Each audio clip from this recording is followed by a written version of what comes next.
Good afternoon. I'm Rob Wilson. I'm the Deputy Chair of the Social Mobility Commission. Welcome to our panel event where we will examine the role of innovation and productivity in creating a place-based approach to social mobility. We're live from the great city of Birmingham at the studio where our discussion will take place for the next hour or so. The event will be recorded and shared on you with social media channels in the coming days. There'll be an opportunity towards the end of the panel discussion to answer questions from the audience, so please use the Q&A function on Zoom to ask any questions that you might have. So I'm delighted today to be chairing this discussion on behalf of the Social Mobility Commission. Our objective as a commission is to ensure that everybody has the opportunity to succeed in life, regardless of where they were born. Traditionally, the debate on how social mobility has been about education and particularly about schools and university. However, in today's discussion, we want to explore how the interconnected spheres of innovation, including technological revolutions like AI and productivity, can boost economic growth and in turn improve social mobility. Now, in August this year, we published a think piece to this topic called Innovation and Social Mobility, Two Sides of the Same Coin. It highlighted studies in the US that showed the probability of filing a patent application increases with parental income. The higher someone's parental income, the higher the probability of them inventing something new. It's also clear that the factors contributing to this include the educational attainment gap and having parents with higher incomes to overcome barriers to entry. Now, this demonstrates the need to broaden the pool of innovators by leveraging education and skills policies, which is absolutely vital. There is an economic and productivity dimension to this too. At the same time, we also produced another think piece, Spatial Agglomeration, Productivity and Inequality. Some of its insights showed that economic activity in the UK is very clustered, with, unsurprisingly, significantly more jobs found in city centres than in the whole of Britain's rural areas. Businesses cluster for a number of different reasons, including labour market results, where the employees have better skills, where the supplies are, and where the transport infrastructure is better. But heavy clustering can also have other effects, including increases in land costs and in housing demand. This ends up compounding inequalities in the metropolitan areas. Following these think pieces, we will publish our new strategy document, Innovation Generation, tomorrow. This document outlines the Commission's long-term strategic approach to improving social mobility. This links to the challenges outlined in the think pieces with a need for a wider approach, emphasising innovation and economic growth, and the crucial importance of developing place-based approaches to join up employment, skills, and productivity. Today, joining me in this important discussion are two brilliant guests who are best placed to share their knowledge, experience, and expertise on how we move from research to policy and into practice in these areas. Firstly, we have Professor Helen Higson. Helen is the Professor of Higher Education Learning and Management at Aston Business School. She is a Principal Fellow of the Advanced HE and a National Teaching Fellow. She was previously Deputy Vice-Chancellor at Aston University.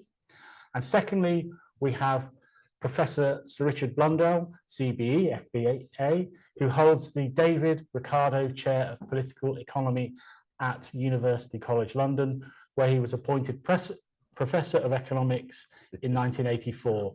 He's the founding director of the SRC Centre for the Microeconomic Analysis of Public Policy at the Institute of Fiscal Studies. So with that, I'm going to say thank you, Richard, for co-authoring our Innovation and Social Mobility report, and we'll get started. I'm delighted to welcome you both to the panel. Thank you. So let's get underway. So we've come to Birmingham today for this event. So why is it so important to be here? Helen, perhaps you can start us off. Well, thank you very much for coming, because in a way we're a microcosm of a lot of what you're saying in the reports, and also we're a microcosm of trying to do something about the issues that we have. And if I could just quickly go through a few of them. So we have a lack of qualified workers in Birmingham. Fewer than half of Birmingham's working age population has a qualification of level 3 or higher. We have a very high young person's unemployment rate. I've got the figures here from October this year, where it's a 15% claimant rate of unemployment benefit, which is almost double the amount of the next person, the next city down. We also have skills gaps, because although we've got all this unemployment, we're a buoyant city with a lot of professional services companies, for example, joining us. And so there's this mismatch. So that's why we're really interested in how something like innovation can make the difference. And I suppose the biggest shortage is we have big digital skills shortage. I'm sure we'll come to digital, but we're expected to see a drop of about 40% in manufacturing employment and a greater than 20% demand for technical skill, professional skills. So digital will be important. And then we have these barriers for career progression. It's quite clear from the data that we have is that people from lower socioeconomic backgrounds face barriers to career progression, and yet we need more of these people to progress. And I think finally, looking at the issues, is housing, and that is also in your report, that only half of people in the region can afford to buy a house, and 3 out of 10 under 40s can only afford to live in social housing. So when you've got that as your background, as an extra to the other struggles you might have, there are lots of issues, which I'm sure we'll come to. Yes, thank you. And that's a very good start. And as you said, it's a microcosm of many of the challenges that are faced around the country. But perhaps if I could come to you, Professor Blundell. I mentioned that you undertook the think piece for us, how innovation can be a vital source of social mobility and vice versa. Perhaps for those watching and listening out there, can you just expand on what the main themes of that were? Yes. Thank you. It's great to be here, and it started really with we desperately need improved innovation in the UK, and we've kind of known that a long time. And to begin with, I kind of thought of this inequality, social mobility, and innovation as forces going against each other. And that if we have too much innovation, we won't have enough social mobility, and we're already pressed for social mobility. But the surprise is, looking at the evidence, which we did in this report, is that that's the wrong way to look at it. In fact, the lack of social mobility and the geographic lack of social mobility and connectedness is holding up innovation. And on the other side of that, without social mobility, we won't get the innovation that we really need. And I'll go into that a little bit more. Overall, productivity is low in the UK. Innovation is low, and we have to do something. We desperately need to do something. There are many areas of the UK which have rather poor rates of innovation, poor economic dynamism, and rather low productivity workplaces. And for people from all groups, working in those places is not a very successful place to be, not just in terms of what you get now, but your career progression. And that's been a feature of this. And what we found is that innovative workplaces that are at the frontier, moving forward, if you want, with economic dynamism, are also the places that treat workers better, and workers do better over their life if they're connected with those places. So one problem is the connectedness. We find communities with very little ability to connect to those workplaces. Therefore, they don't experience the environment of innovation and they don't learn how to do that. And one thing you learn about with innovation is that innovation is something that people learn over their lifetime, not just at university, far from it, about in their working life and in their school and in their local environment. So that's an important part of this too. So innovation, in other words, creates the dynamic workplaces that we need. But on the other side, we need to prepare workers for this as well. We need to prepare society for this. So rather than being scared of innovation and adoption of new technology, we have to exploit it. And by looking at the evidence, we think exploiting it can really be a benefit right across the UK and begin to solve some of our productivity and innovation and social mobility problems.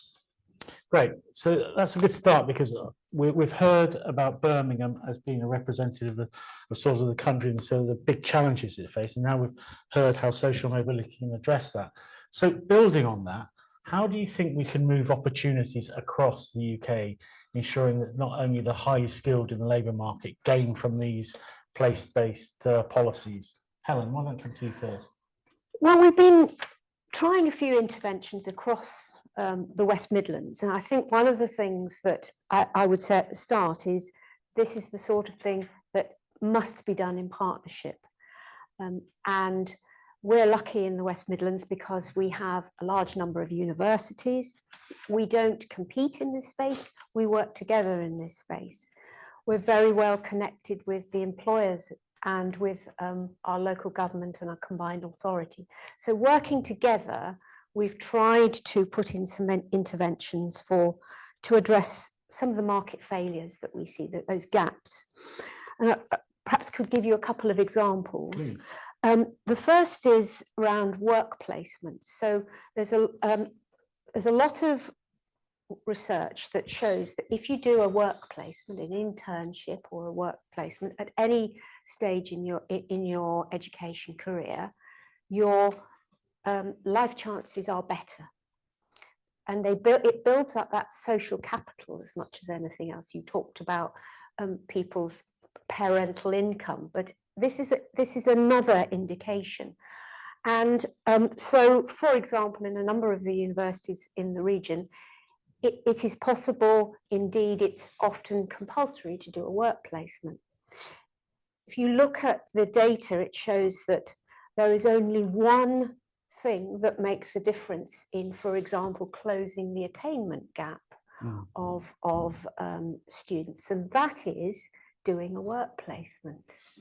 And so, but also the data shows that it's more likely to be the less engaged students, the students with lower social capital, who actually take up the work placement. So we have been trying to make sure that SMEs in particular, because we're 90% SMEs in this region, are enabled to take up students, pupils, to do work experience and to do a work placement, extended work placement as part of the degree. And we've seen enormous changes in the data by that sort of initiative.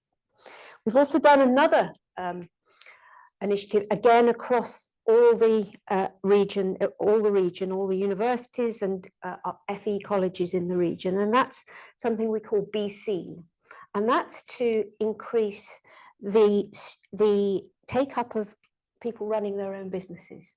So developing the entrepreneurial mindset across a range of people, but also giving people the opportunity to start their own business. And again, this has shown that it's been a win-win for the SMEs and for those who are running these businesses. And we've now been doing this for 12 years.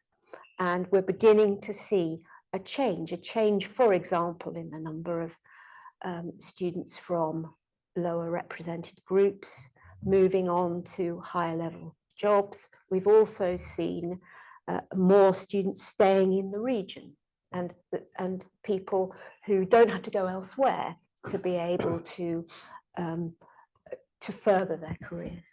Can I just ask you, because what you say about closing the attainment gap is particularly relevant to needs. I mean, have you had much success in using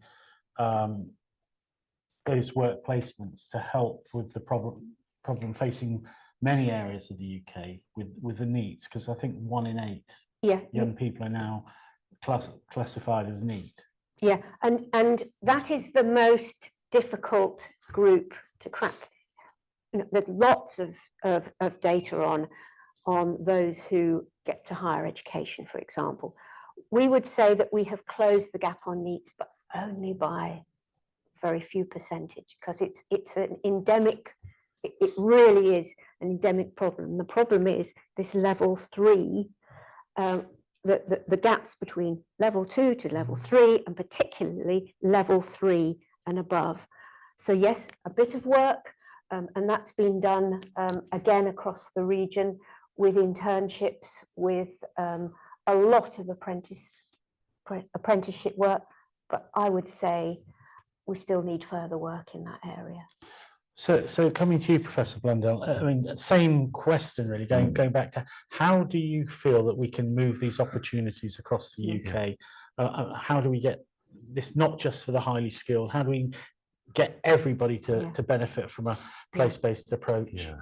I mean, to take up Helen's very, very nice examples, one thing is we know that working with employees and internships and workplace is very important, but I wouldn't say every workplace. I think what we've learned is that some workplaces are much better than others, and that also puts a highlight on managerial capabilities and the environment of the workplace. So where we see very successful workplaces, even among disadvantaged students or disadvantaged workers, is where we pick locally on a successful sector and companies and firms that are really developing, and we try and place we place disadvantaged workers, or actually anybody who we want to kind of get going in those places. The point about it is they're not always the places where the managers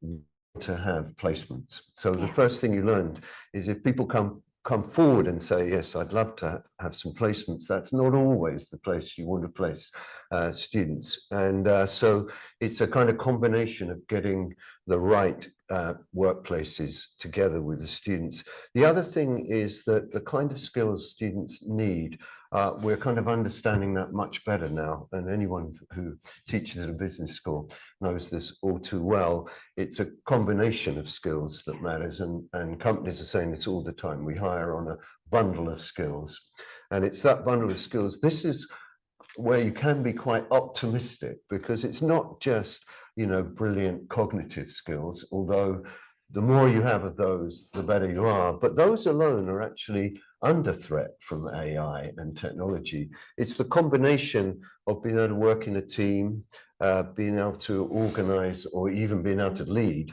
that is the great success at all levels, by the way, whether you're high educated or low educated. The expansion of good jobs is all in tasks and places where you use these social skills. So I get quite optimistic about that, because if you look at students that don't make it to university, you see that they're quite likely to have some social skills. After all, that's not what we test at school particularly. And of course, it's not going to be everyone, but there is a missing gap there. And we're now learning quite a lot about which of those skills matter. They also only matter when they're in a workplace which can use them.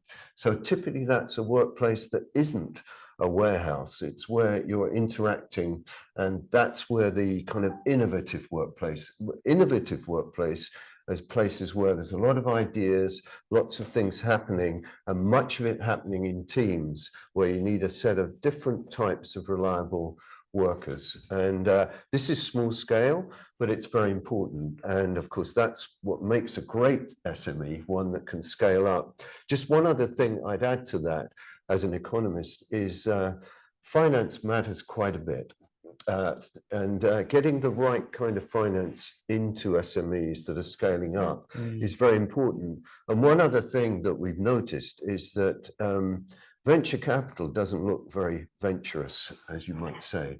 It hardly ever goes outside London. And that's a real problem because a good venture capital does two things. It not just provides funding, it provides the kind of management capability that can spot where the market's going, things that the innovator itself or the local workers may not know particularly well how to do this. And there are good evidence that many companies just don't get scaled up because of that lack of abilities. So it's complex. You need the right workplace, the right kind of skills of the workers and the managers, plus this finance. It's not rocket science, by the way. This is kind of obvious, I'm sure. Blindingly obvious to people online, I'm sure.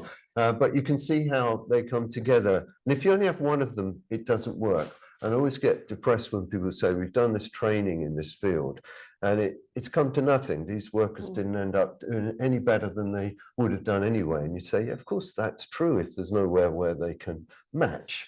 And if they have to go to London or somewhere to match with a good company, many, many people, especially from low SES background, won't do that. So you've got to have the right environment. That's the idea of a cluster. And we just need to get these good clusters in as many places as possible. Could I add something Yeah, to that? of course you can, yes. So I could give you another example. I've been working with some professional services firms across the region. And what it's almost as if we've got to work with the employers as much as we have with the skills of the young people.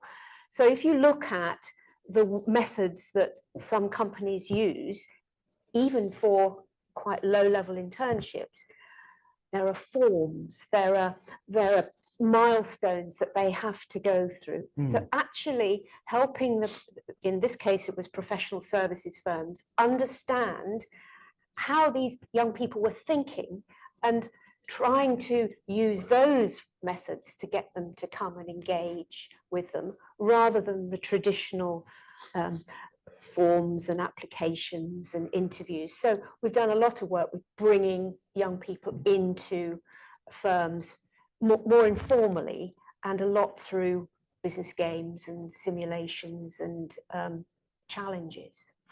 Thank you.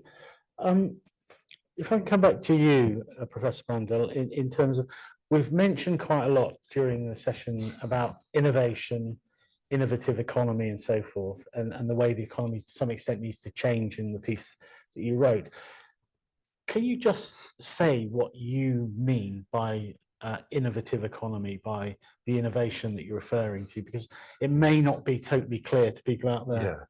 Yeah, that's a very, very important point. It's really about creating new things, and they can be of big variety. And we're no longer a big manufacturing country, although manufacturing is clearly important.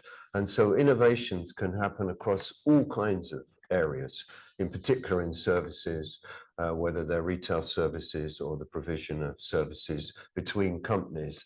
And innovation is the smallest little thing that can just help move things along. And if you're in a workplace where that's happening, the opportunities open up. There's more money and there's more progress. And it's not a zero-sum game, because if we can all do that, we just create a better, a more productive economy. And so it's little things. It can be a new idea in a small retail shop. It can be a new idea about how you package food or create new food or garments.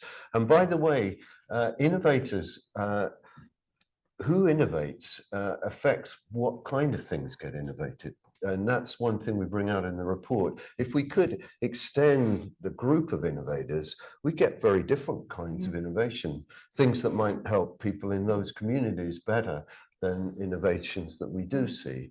And it's well known, a good example is that there aren't enough women innovators, and women innovators innovate different kinds of services and products. Most obvious one being the washing machine and the dishwasher, but I won't take you back to the old times. But it's more, you know, what you're driven to innovate is also related to the things you do. And if we want to help the whole of society with innovation, then we need to get the whole of society on board to innovate in the things they do. It might be in transport, it might be a whole variety of things. So it's just a new idea that can be used to produce a new service, a new thing that we can do, maybe a new way of getting around town, a whole set of things. Some of them don't work, of course, but we hope that the more flourishing it is, the more we can make them work. And these are good workplaces. And it is quite interesting how the correlation between those kind of workplaces, people's careers and well-being just seem to line up. And that's there's plenty of evidence now, and I think Helen pointed that out. So I'm quite optimistic that we could do it, and it would change the face of innovation. And we can see that a little bit in the way creative industry has developed in the UK. It's a good place. We're a very creative country. So, and you can see that what's happened with young people and new groups of people getting into innovation. We innovate in completely different things now. And these types of products, whether they're games or anything else, have been hugely important and successful. So you need new ideas, you need new people to get those ideas out. So, I mean, that leads quite naturally into, because I mean, essentially you can have rich innovators, poor innovators, female, male, and that's cross-section. So how far do you think the skills and education system we have improve or contribute to innovation? Is that one for you? Well, I think there's one particular thing I wanted to, is the thing about innovation is the ability to make mistakes. Yeah. And this is what we've learned a lot through the work we've done through Be Seen, is that people will set up a company and it won't work, but they'll have learned more from doing it. Now, the education system at the moment doesn't encourage, or the school is not encouraged to get pupils to experiment, because it's linked, their results are linked to league tables. And so you actually need different ways in which you can get people to learn. Some of the tasks that they need to do need to be where actually you learn through the process rather than the result that you get at the end.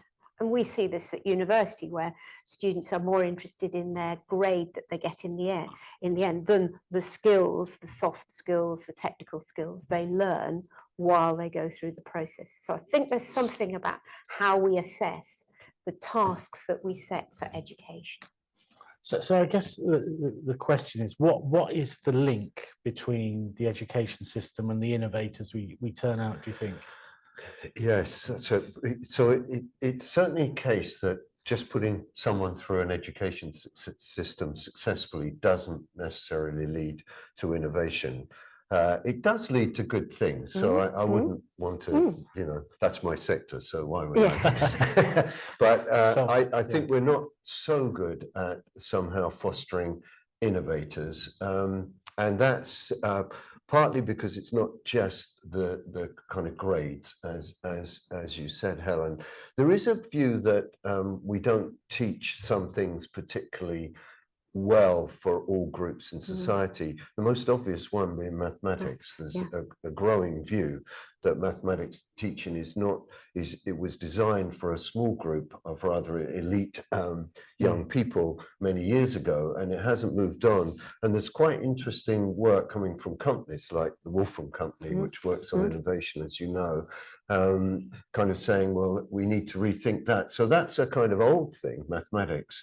But you need to have, if you can have technical skills, these are very important. So I wouldn't want to reduce the importance of STEM and technical skills, but it may mean that we need to think about it. But below university group, the level of some skills is particularly poor, and there is definite need for level 3, level 4 at a good level.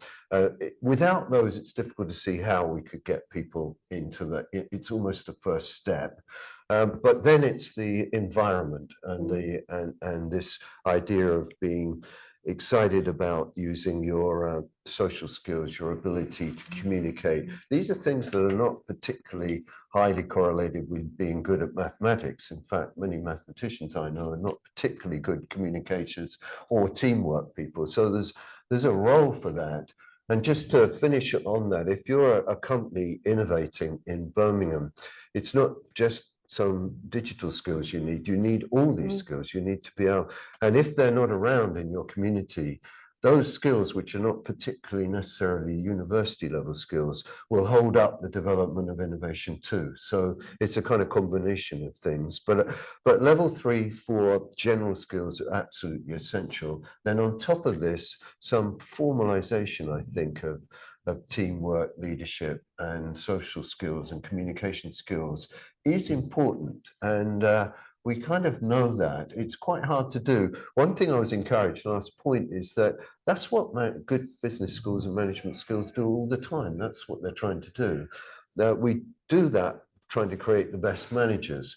But the feeling now is those skills are important across the board, and we should probably do something to help with that. And if you're from a low SES background, you probably don't have the confidence of communication, leadership, and teamwork that is really needed here. And by the way, that's also more true for women than men, and probably explains some of these gaps. But I think a rethink of those skills, but I wouldn't want to reduce the importance of level 3, level 4 skills. We need that general core skill. We're very poor in the UK as a group of people coming out of education without even those skills, before we go on to the other ones that are going to make a great dynamic work environment. And so it's a comprehensive kind of analysis we think here. But I'm optimistic by rethinking we could do that. We certainly need to. We focused on universities a lot.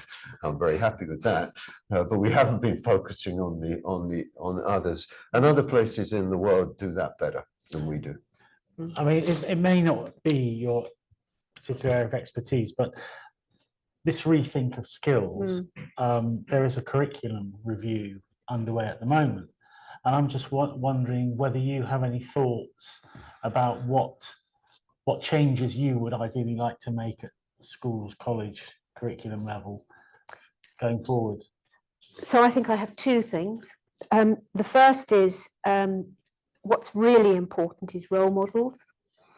And so in many schools, there are these mentoring schemes where older pupils mentor younger pupils, etc. And these have been shown to be incredibly powerful. But also, the younger pupil will listen more to the older pupil. So that's the first thing that a number of schools are finding finding very helpful. The other thing actually in the curriculum is where we can bring in, I mentioned business challenges, I mentioned real life examples, so that it's something that you're not doing maths on a Monday and in English on a Tuesday and they never meet up, but actually you've got whole days when you're working on a wicked problem and you're bringing all your skills in, and you're bringing in real life employers in who will set those problems. And this is happening in some places, but it's quite time consuming for busy teachers to set up. But and does it work? But it absolutely works where you've got, but you need a committed, it takes a lot of resources to do it. And as Richard has said, you have to get the right employers to be engaged with it. But actually the students, they come alive as they discuss things with the employers. Rather, and you see them using their mathematics, you see them using their other skills that they're learning, their analytical skills, their coding skills, for example, and you see them doing it and getting really interested and passionate about it. Thank you. So I'd like to turn now to regulation a bit more, and this is something you've written about probably a number of times. I mean, how do you think regulation influences innovation and productivity as well? And what would you want to change? What is it? What would facilitate a change if you were looking at regulation? Yeah, good question. That happens on kind of two levels. There's a kind of overall level. If you ask anyone about innovation, there's a thing called Competition Commission, competition policy. And that seems a bit, you know, pie in the sky idea. What is that? Well, what we find generally is happening is there's a few very successful companies, employers, and they tend to be racing away and dominating. You can see that in the world. Just think of the tech giants. And of course, they're great, and we want technology, we want innovation, but we don't want them to dominate. Once they start dominating, they stop innovating and they crowd other people out. So you have to think like that. And so how do we get on a very local level in Birmingham, say, a kind of new innovators in the face of those big companies? Well, big companies are good things, that big successful companies are good. But one thing they often do is buy up other companies or stop other companies opening up.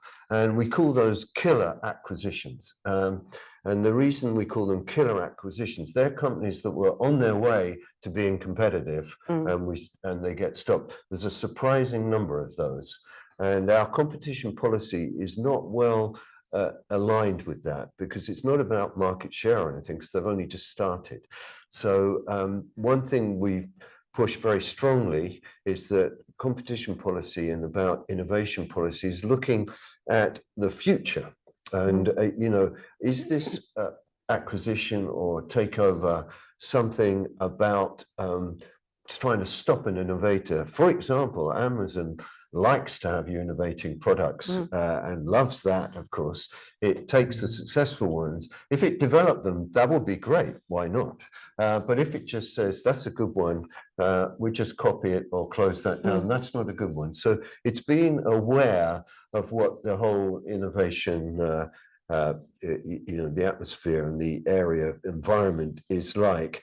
Another side of that is also planning. You know, everybody's scared of new things, and but if you want new innovation, even on the high street, you've just got to allow more openness for new things to move in. That's true when it comes to housing, it's true when it comes to businesses, and it's true about innovation. So planning and policy, you know, I think they just need to move a little bit closer to thinking about, let's encourage new ideas and new developments. It's always risky, and no local government or policy person likes to take risks because there's a chance of failure for them as well. But I think innovating on planning and innovating on competition policy is a key thing. A lot of people know this, and of course the upside of that is a lot of companies who have vested interests also know this, and they put a lot of lobbying into stopping this happening, whether it be a planning regulation, whether it be the entry of a new company or a startup. So you really have to balance those. It's an old point. It's been going on for 150 years. You have to balance the new innovator with the old companies and the old group of companies. But it's not happening enough in the UK. And how can we see that? We see vast numbers of small business and medium-sized business that are just satisficing. They're not innovating, not even adopting the latest technology. And you think, why is that not happening? And it's something about the competition, the dynamics are just not there to make that happen. And of course, if you've got a vaguely successful company, why not just let it run? We want better than that. We want to kind of move the frontier forward a bit. And so that's more uncomfortable, but I think something has to be done to change regulation and competition policy to make it a little bit more exciting environment. By the way, I don't think that's necessarily an enterprise zone, in case you were going to ask that, because that's about lowering taxes and things, which is fine. But of course, we'd like to lower taxes on innovation generally, not just in one place. I think it's much more about planning, regulation and competition policy. If that can happen in a small area, easy, then that's good. But I think it's something we need for the whole of our economy. And there's a lot of work. There's a huge amount of work now going on how you devise policy in the new digital.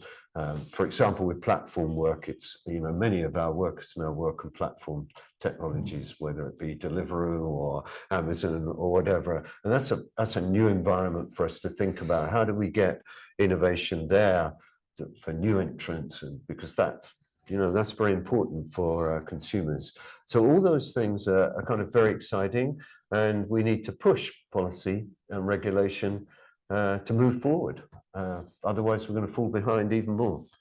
Well, it's a great bid for making the UK an one enterprise zone. Certainly, the EU competition commissioner was bemoaning the lack of competition and how it's dragging people down. Just moving on from that, because obviously those factors are all really important in growth and getting jobs, but some areas just don't seem to be able to access that. I mean, how do we find the right balance between what Richard's saying and actually delivering it? What is it we can do to make that delivery actually happen on the ground? So I think one thing you can do is you referred earlier to not getting venture capitalists not coming north of Watford. Not coming out of London. Not coming out of London. But I think actually what people find when they come to a place like Birmingham or Manchester or elsewhere is that they find a passion and a vitality and a diversity, and we all know that diversity goes straight to the bottom line. So I think one of the things is to encourage more people to look beyond London, and we've been trying through things like Venture Fest to get them to come. We've also tried to do it by pitching competitions in schools and universities and elsewhere. I think the other thing is we need to realise that it is a much more complex problem than actually it has been looked at before. And I think your report certainly brings that out, that you've got the skills, you've got the enterprise, and then you've got the economy. And often it's seen as three different pillars, and you actually need the three to work together.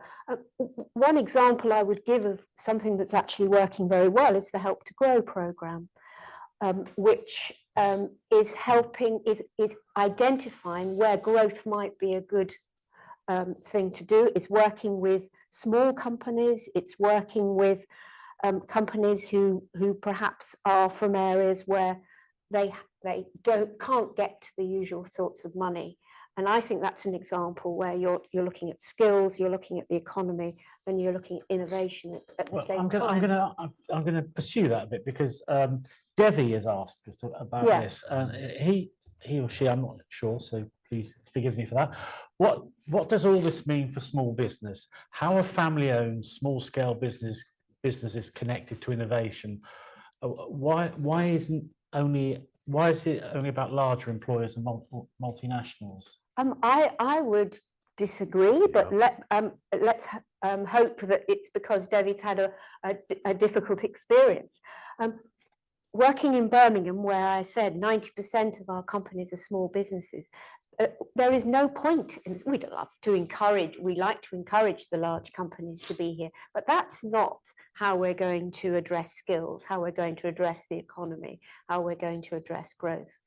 So let me repeat them, the Help to Grow. This is a program where small family-run, small founder businesses can get free input to their business, to help them to grow, to give them the opportunities to be able to think outside the box, giving them time. They're often very time poor.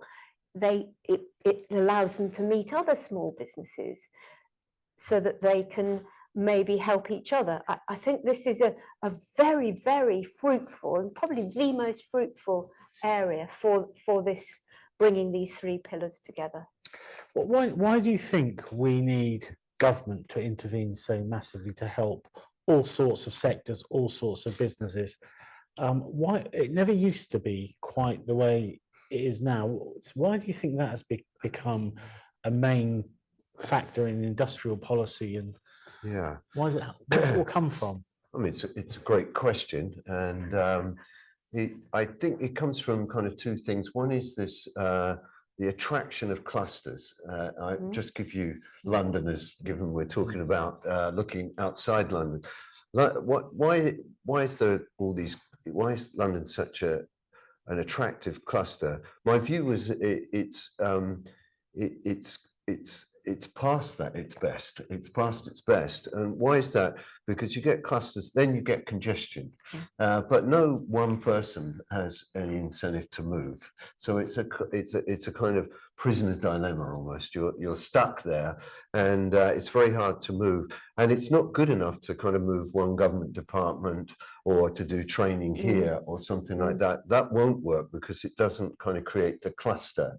So it's always very difficult for even a reasonably kind of mid-sized business to kind of create that cluster, and government can help with that, but of course it has to do it with all the other players, and it has to do it carefully. As I said, we've got this idea, it has to be a cluster, and so trying to spread out everywhere, in my view, won't work. We won't have innovative hubs in every city in the UK. We're going to have to focus because clusters have become more important in life. Why did it happen before? Because for some businesses, kind of old style businesses in some sense, they were locked into either a location, might be cold, or a size. It might be shipbuilding and location and size. Services is very different.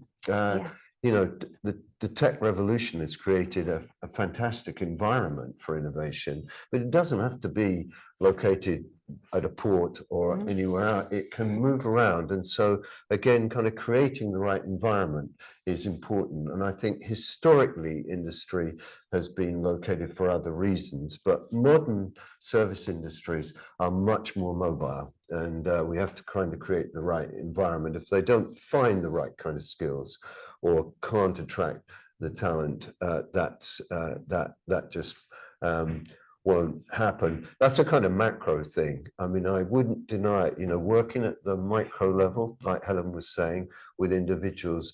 The other point I'd say, even in a successful small business, they won't have all the talent there they need to expand. And so they'll be frustrated by that. They might not even know about it. People don't like being told that, but often they may not know about the way you can look for expanding your market or changing the way you're managing or developing, scaling up your business. That's what business schools and others do. So I think you do need some outside help.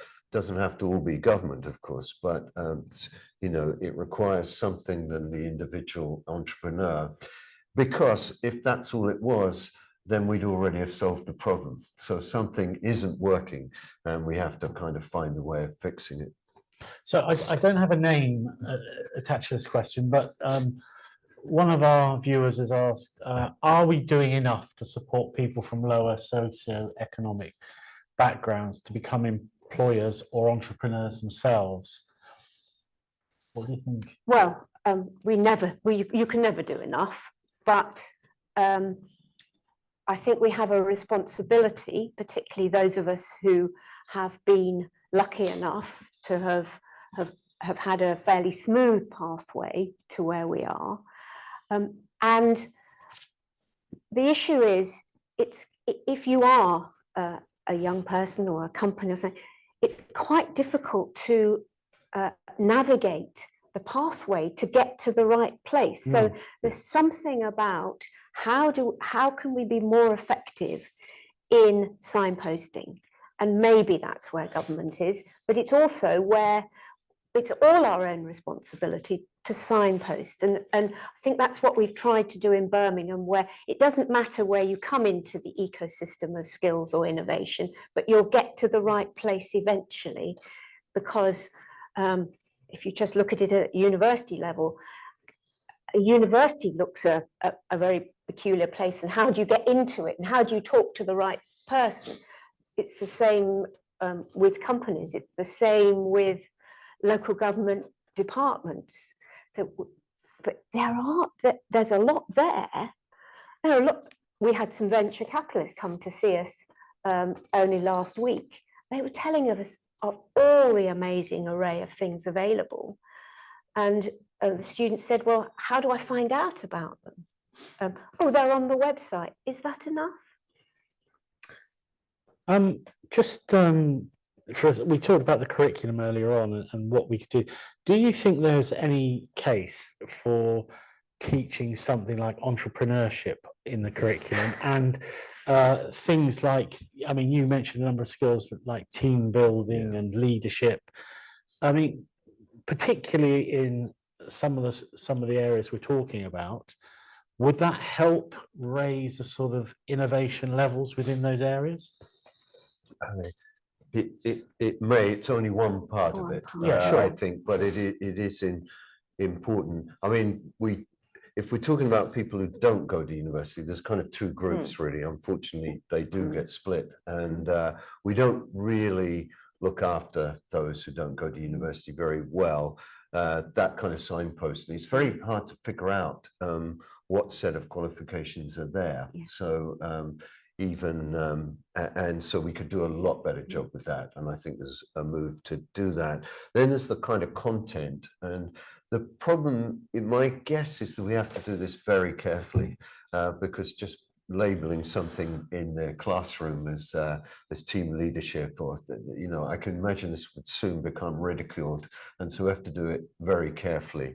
And I think there's a lot of work going on to make sure that happens, but we're really only starting on how to teach those things there.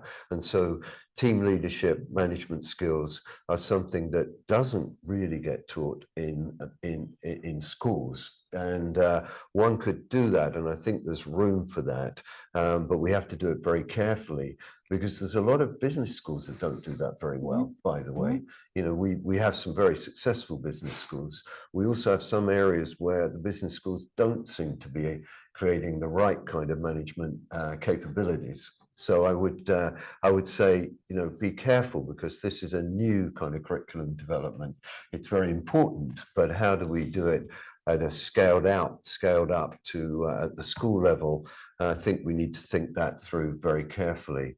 I would like people to just learn basic skills and then have a set of well-known, well-understood national skills that are accredited, and then have this potential for working or being in an internship or a workplace where they see the value of interactions and innovation, and they can kind of learning by doing.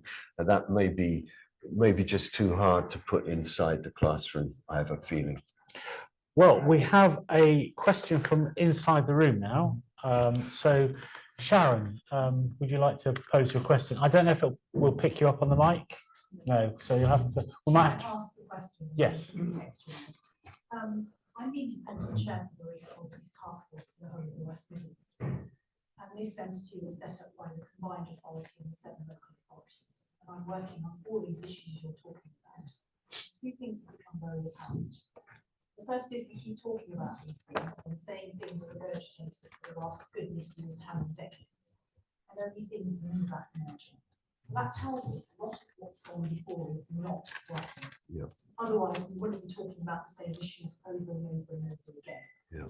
So what's gone before isn't working. It all means we are all complicit in not being innovative and creating negative in all our sectors, whether it's the education sector, whether it's professional services, whether it's manufacturing, doesn't matter.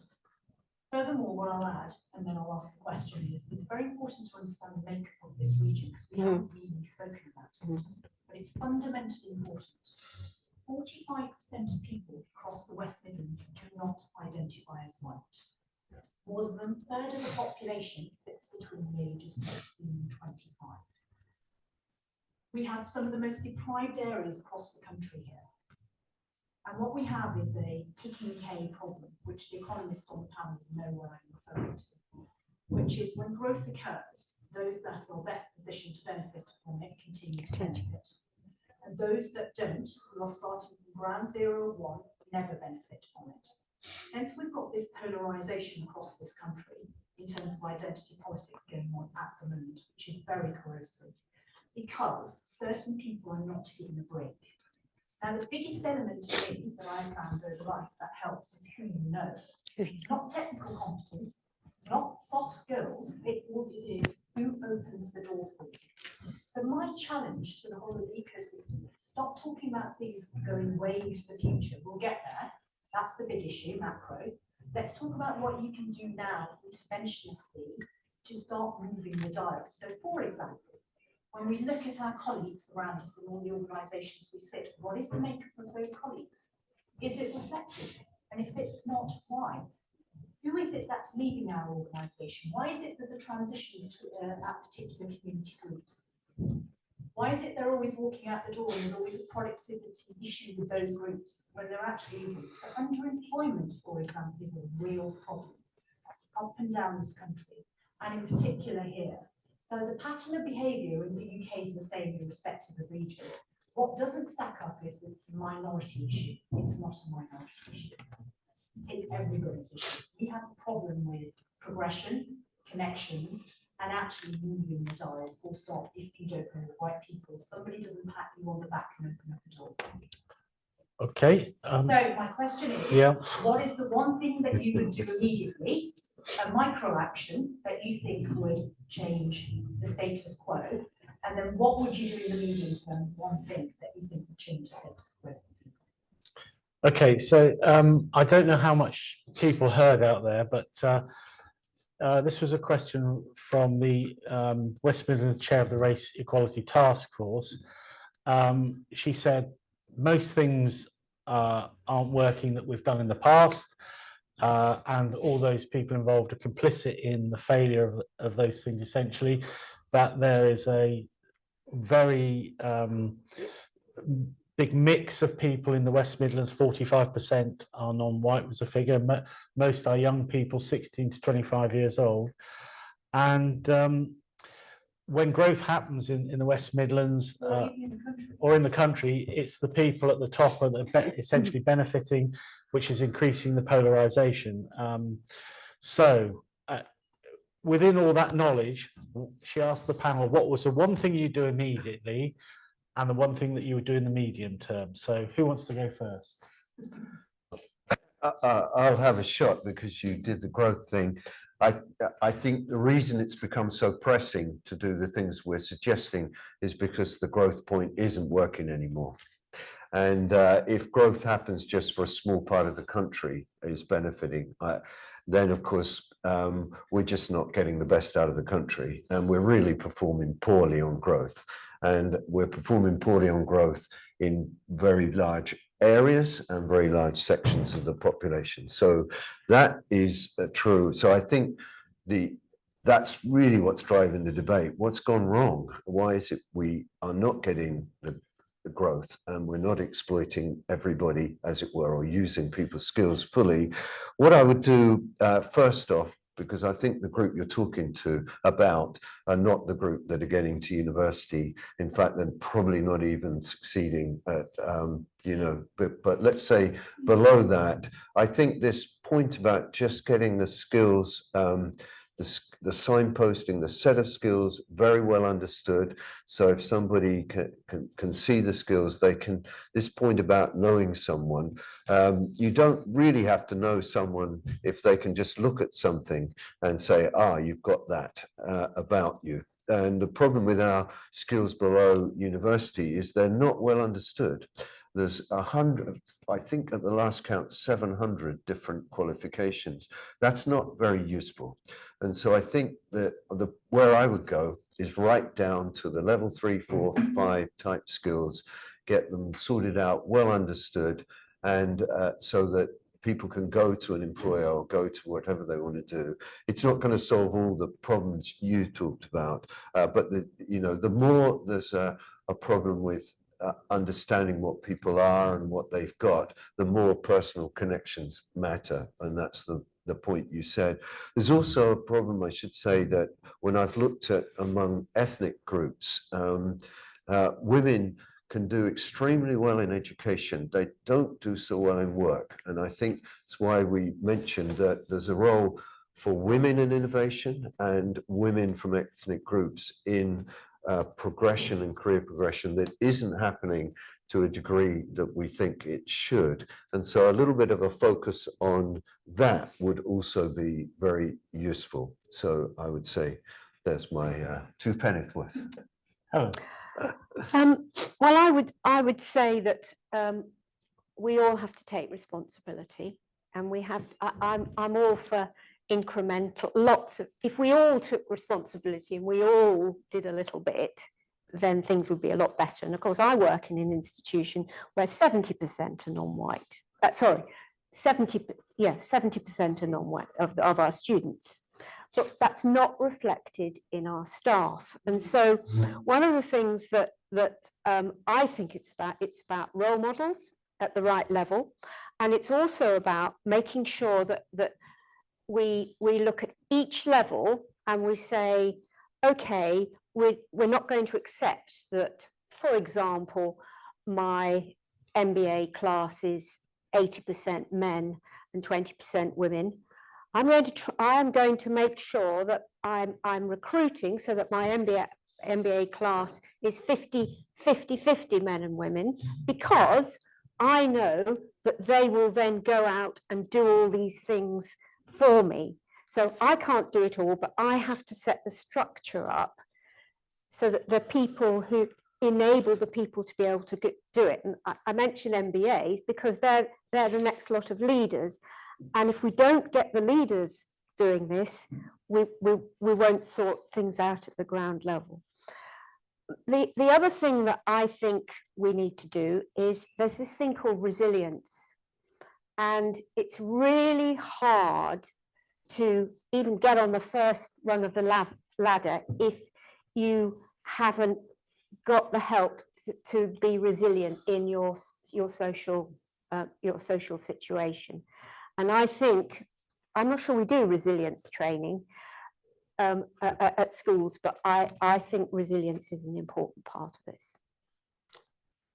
I mean, I would like to add something to that because it's such a good question. I just think we have to be very careful as a country and as regions and local communities that we don't get into a council of despair, because there are many good things still going on out there. And if you're asking me something to do in the short term, I would like to see local social mobility plans in all those areas, pulling together all the elements of the things that we've been discussing and supported and financed to deliver action on those points. But that's just me talking there. Very good. Anyway, we've got, there is one thing that I do want to raise, which is related to that. A lot of the, and this is for you, Richard, the 2008 financial crisis seems to have an enormous tail to it, in a sense that productivity from that point and growth has basically dropped off a cliff, no matter which government you are, which part of the world, Western world you're in. And I just wonder whether you see that as being the biggest factor in a lot of this in recent years. It looks like the timing of that is exactly what you said. My own view there is that the beginnings of the productivity downturn and failure, if you want to call it that, in the UK, started before that, and it got precipitated by that big change because there were a set of things that happened at that point, which was to begin with all around finance, which had a major impact. If you're in the middle of you're just struggling as an innovator or anyone else with buying a home, and then there's a financial crisis, that has an immediate liquidity effect, and then has this really downturn effect. But my guess is that that isn't the real reason behind the long term. We had this, when we've looked at productivity, and we have looked a lot, it's fairly secular since even the beginning of the millennium. So it looks like things have generally got a little bit less innovative, except for the very big companies over a longer period of time. And my guess is what happens in recessions, things get highlighted. We know that, recessions create this big inequality that stays at the bottom. But my guess is the recession alone is not the blame. It's, something's happened. It drives a set of companies to go bankrupt, but they're already must have been on the margin. So I kind of feel it's a longer term thing, which needs longer term addressing. I doubt if we need to fix the financial sector to get this. It's a small part of the thing. So I think it's not just that, but it is particularly important in the UK. And one reason for that is we had a dominated financial sector. In comparison to any modern economy. It's good to have a very successful sector, but we kind of feel that was just too dominant.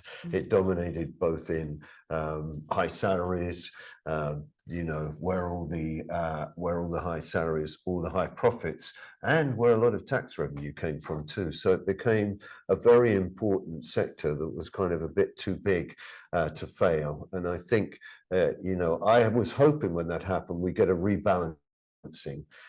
We've not really seen the rebalancing that we wanted. And I guess all the things we're discussing is, well, let's get other kinds of innovation. We have a lot of fintech innovation, by the way, in the UK, which is good, but we need innovation more broadly spread. So I don't put it down to that, but it was a very significant trigger for highlighting things I think that were already beginning to be important issues. I mean, could I summarize it as not being the cause, but possibly an accelerator? I think that would be what I'd say, yes. Okay, well, we've got another question that I just want to bring in before we finish from outside. Let's think from let's talk about rural locations. What does innovation and career opportunities mean in these locations with so much of our service and R&D industry based in urban centres? That's a very good point. It is a very, very good point. It's a very good point in a region like this. It's very different in the centre of Birmingham to even the outskirts of Birmingham, getting people to come into Birmingham. Some people there is a big barrier, and it's not just the ring road. And then beyond that, there is the areas of the West Midlands. And so, although I've talked a lot about Birmingham, some of the other areas of the region have the same issues, and some have. Where are you thinking of? Well, if you look at the Herefordshire border, if you look at Coventry, that sort of, and towards the east, you're getting the same sort of issues, but people you've got this local issue as well. People are still very local, even in towns. And so we're seeing in Birmingham, we're seeing there can be one road and there can be a completely different picture, which side of the road you live on. Yeah, I mean, just taking that a bit further, one of the areas that we've identified in our State of the Nation research is Cornwall. Big rural area, very big problems, social mobility problems. In fact, they've formed their own mini social mobility commission down there. And I just wonder whether you think, what would be the solution for a place like Cornwall, do you think? Good. Yeah, we only get the big questions here. Not just tourism and fishing. Yeah, so, not just tourism and fishing. I mean, there's two things. There are a couple of positive things that I can think of for Cornwall, although one is the success around Falmouth, Yes. which I do know, Yeah. and is partly, the combination of a very exciting environment around the university and the art college and all of that. And it just shows you can work, because Falmouth was not the most successful town. It's not a very rural, but it's in Cornwall. The other thing is the potential for work from home, which I think Yeah. is important. And work from home is obviously here to stay. But my guess is that for many people, it's going to be part-time work from home. And so I think transport is going to be vital. So what you see is that people are willing and want to live and move around where they're located and where they're doing their work, but they want to be able to move very rapidly. So I think far from transport becoming less important because of technology, I think it might be becoming more important in order to keep people from the very centre city clusters out into areas with quite cheap housing. Of course, Cornwall has the other problem, is that it has very expensive housing, and that's because of planning. I mean, the ability to build new housing in Cornwall is limited. And, that's limited for a number of reasons, because we love the environment in Cornwall. So there are, I think housing was mentioned earlier, housing also prevents mobility. Yeah. And a lot of the concerns in rural communities like Cornwall is that house prices are too high for younger people to move onto the ladder. And I think that's a very hard problem to address without some kind of planning issue. So that's a combination. But I think there are some successes, and I would place the new technology work from home and the success of a little agglomeration called Falmouth, which seems quite successful, and I believe still successful even in these current times. Okay, I'm going to cut us off there because Okay. we've run out of time. I think Yeah. we've had a really rich and deep discussion of many of the issues that are affecting this area. Thank you to all the people that have been online, and thank you for the question from within the room. So a big thank you to everyone for joining us today for what I think has been a really informative discussion. Thank you to Helen Higson, Professor Helen Higson, I should say, and Professor Sir Richard Blundell for joining us today in Birmingham. It's been great. If you want to engage further with these themes and challenges for social mobility that we've been discussing today, do take a look at the two reports and the deep dive that we've done into this. We're also launching tomorrow a new report called Innovation Generation, and I think that's going to cover many of the things in more detail that we've been discussing today, so please do have a look out for that. And of course, we will have an online recording of this event should you want to look back at it later. Thank you, everybody, and that with those last remarks, I'll close the meeting. Thank you. Thank you. Thank you.